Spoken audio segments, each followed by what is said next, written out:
Halo para penggemar dan pecinta fisika, pada video kali ini saya akan menjelaskan mengenai antar ruang lingkup. Ini merupakan soal-soal gabungan getaran termo dan kalor. Soal nomor 1, generator mikro yang menghasilkan daya listrik 1000 watt, turbinnya digerakkan dengan air terjun. Jarak vertikal turbin terhadap titik terjun air adalah 10 meter. Generator hanya dapat mengubah 80% energi potensial air terjun menjadi energi listrik. Volume air yang diterima turbin dalam waktu 1 menit adalah berapa liter? Oke, perhatikan ya, kita jawab sekarang. Daya keluaran dari generator mikro ini adalah 1000 watt. Ketinggian titik terjun air terhadap kincirnya itu adalah 10 meter, sedangkan efisiensi itu 80%. Kenapa di sini ada efisiensi? Karena tidak semua energi air terjun ini berubah menjadi listrik ya. Tidak semuanya, hanya 80%. Oke, terus kemudian yang jatuh adalah air. Rho air itu 1000 kg per meter kubik. Nah, ini sama aja dengan 1 kg per liter. Jadi 1 liter air masanya adalah 1 kg. Nah, ini yang ditanya adalah volume dari air yang jatuh ke kincir dalam waktu 1 menit. Nah, 1 menit itu adalah 60 skon. Nah, kita tahu bahwa yang namanya konsep daya itu adalah usaha dibagi dengan waktu. Tapi tidak semua energi air terjun atau usaha untuk menjatuhkan air terjun ini, tentu saja usaha gravitasi ya, tidak semuanya jadi listrik. Ada efisiensinya, simbolnya adalah eta. Jadi di depannya ini harus dikasih efisiensi dengan simbol eta. Nah, karena ini air jatuh, berarti kalau begitu yang melakukan usaha adalah usaha gaya gravitasi, sehingga W-nya ditulis MGH. MGH per T. Nah, sekarang kita bisa mencari M-nya dulu ya. Jadi kita bisa mencari M air yang jatuh, P-nya 1000, efisiensi 0,8. 80% itu 0,8 ya, kali M, G-nya 10, sedangkan hanya 10, waktunya diketahui 60 skon. Nah, kalau begitu nanti ini jadinya berapa sih? Ini kan 80 per 60, 4 per 3 kali M. Jadi kalau begitu M-nya itu adalah 3 per 4 kali 1000, hasilnya adalah 750 kg. Nah, ini kalau dihitung volumenya berapa ya, karena Rho air itu kan 1 kg per liter. 1 liternya itu 1 kg. 1 kg air sama dengan 1 liter air. Jadi kalau ada 750 kg, itu sama aja dengan 750 liter air. Jadi kalau begitu jawaban yang tepat adalah D. Nomor 2, sebagai tali listrik berdaya 230 watt dan berisi 2,3 liter air bertemperatur 10 derajat Celcius dialiri arus selama 70 menit. Apabila kalor jenis air 4200 Joule per kilogram per Kelvin, kalor penguapan air 2,3 kali 10 pangkat 6 Joule per kilogram, dan dinding ketel tidak menyerap kalor, air yang telah menguap sebanyak berapa? Kita jawab. Jadi di sini terjadi perubahan energi listrik menjadi kalor. Kalornya itu untuk apa? Yang pertama adalah untuk memanaskan air dari suhu 10 derajat ke suhu 100 derajat Celcius. Karena airnya itu sampai mendidih ya. Nah, setelah mendidih baru menguap. Begitu kan ya. Sedangkan kapasitas kalor ketelnya ini diabaikan ya. Jadi kalor itu hanya murni diserap oleh air saja. Nah, ini saya tulis kompor listrik itu mengubah energi listrik jadi kalor. Kalornya untuk menaikkan suhu air dan untuk menguapkannya. Nah, W listrik ini saya pilih rumus daya kali waktu karena ini dayanya sudah diketahui dalam soal. Q1-nya ini berubah suhu kan, memanaskan air, jadi rumusnya adalah mc delta T. Sedangkan Q2 ini menguap, proses menguap, berarti kalau begitu kalor yang dibutuhkan untuk menguap itu adalah M kali U. U itu adalah kalor uap. Nah, terus kemudian saya masukkan P-nya 230, T-nya adalah 70 menit, saya kalikan 60 skon, karena 1 menit itu 60 skon. Jadi T-nya saya jadikan skon. Nah, M-nya adalah 2,3, perhatikan 2,3 liter air, itu sama aja dengan 2,3 kg air. Kalor jenis air 4200, delta T-nya adalah 100 dikurangi 10, berarti 90.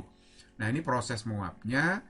Q2-nya adalah M kali U, berarti M di sini adalah massa air yang menguap yang ditanyakan, ya kan? Nah, sedangkan kalor uapnya sudah diketahui yaitu 2,3 kali 10 pangkat 6 Joule per kilogram. Terus kemudian semua ruas ini saya bagi dengan 2,3.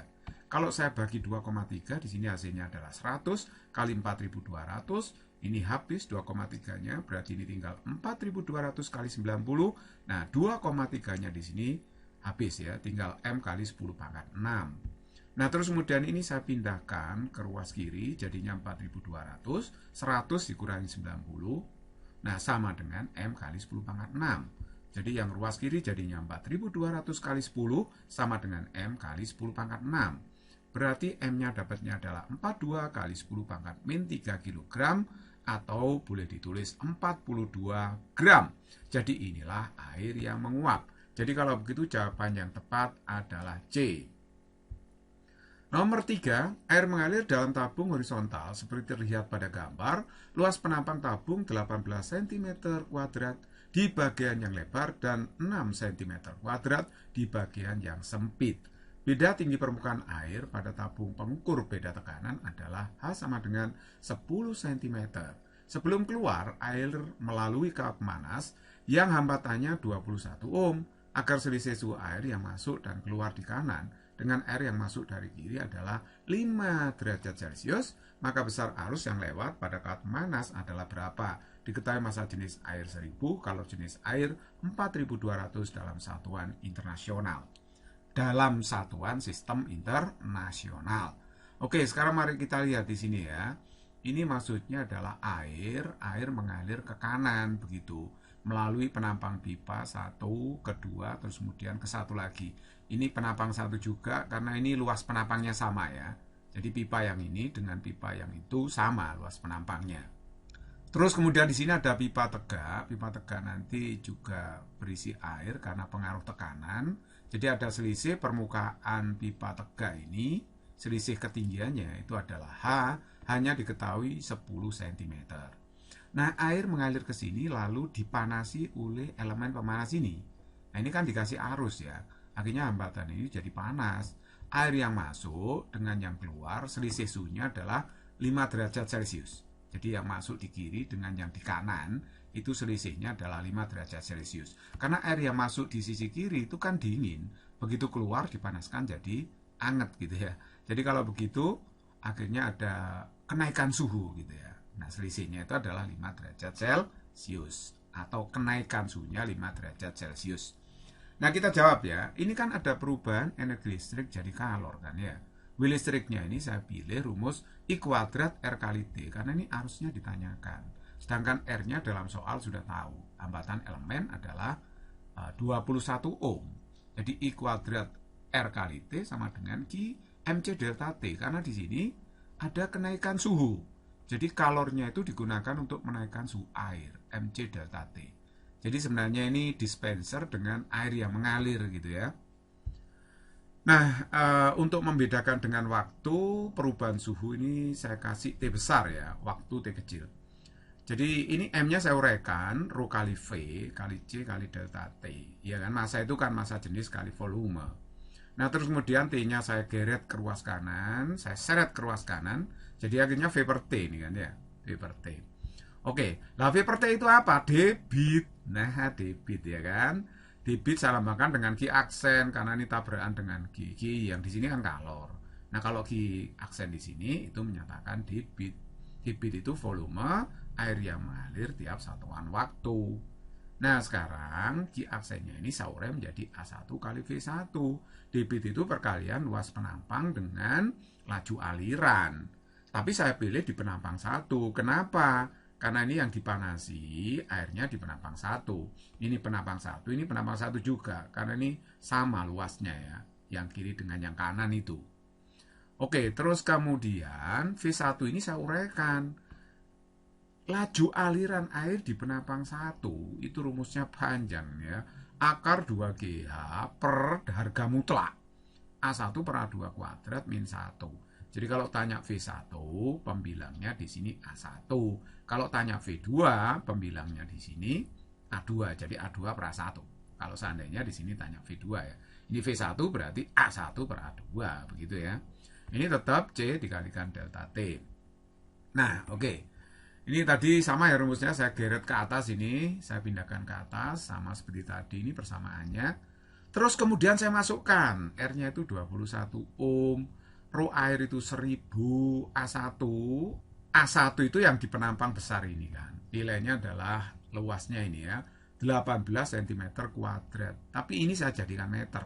Jadi 18 kali 10 pangkat min 4 meter kuadrat. 2G, G-nya 10 ya. Kalau hanya 0,1 meter, ini saya jadikan meter ya, 10 cm ini. Terus A1 18, A2 6. Nah ini sentinya nggak usah diubah ke dalam meter. Karena ini senti, satuannya ini juga senti kan dicoret. Yang penting satuan A1, A2 itu sama. Saya kuadratkan, dikurangi dengan 1 harga mutlak di sini ya. Nah kalor jenis air itu 4200 ya. Delta T-nya selisih suhu tadi 5 derajat Celcius. Nah, sekarang coba kita tinggal hitung di sini. Ini kalau saya kalikan kan 1,8 ya. Nah, sedangkan yang ini itu kan 2 per. Nah, ini 3 kuadrat min 1 kan 8. Jadi harga mutlak 8. 2 dibagi harga mutlak 8 ya seperempat, ya kan? Seperempat di akar nanti jadinya berapa? Setengah, ya kan? Setengah di sini. Kita lanjut. Kita coret aja 21-nya. 42 bagi 2 kan 21. Ini dicoret ya. Nah, kalau dicoret berarti 1,8 kali 5 itu 9. 9 kali 100 kan 900. Ya kan? Jadi I kuadrat 900. Berarti kalau begitu I-nya 30 ampere. Jadi kalau begitu arus yang dialirkan di sini harus sebesar 30 ampere untuk menaikkan suhu air sebesar 5 derajat Celcius. Jadi jawaban yang tepat adalah C.